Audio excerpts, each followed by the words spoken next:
বোঝাপড়া অর্পিতা সরকারের কলম থেকে নেওয়া।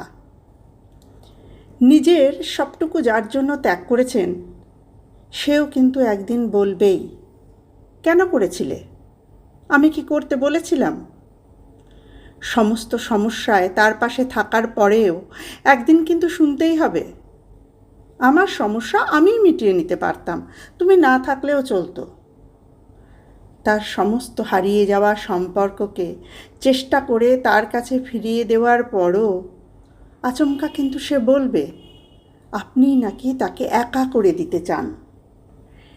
একটা দিন নিজের মতো চাইলেও ব্যস্ততার অজুহাত এসে দাঁড়াবে প্রাচীরের মতো। আসলে অনুভূতিগুলো মরে গেলে রয়ে যায় শুধু যুক্তি আর তর্কের পাহাড়। তখন কথার পিঠে কথা বসে, কে ভুল কে ঠিক তার লড়াই চলে, কারণ সেই বিশেষ অনুভূতিগুলো তখন মৃত।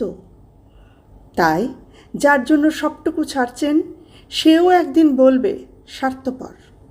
সেটা বুঝে নিয়েই ত্যাগ করুন, কষ্ট কম পাবেন। কারণ আমরা মুখে যতই বলি এক্সপেকটেশন রাখি না, আসলে ভিতরে ভিতরে কিছু চাওয়া তো রয়েই যায়।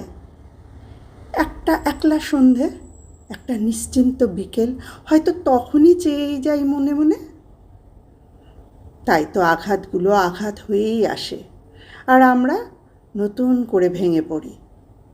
তাই তো মনকে বারবার বলি, চল জটিল হয়ে যাই। কিন্তু অবাধ্য মন তবুও আশা করতে ছাড়ে না।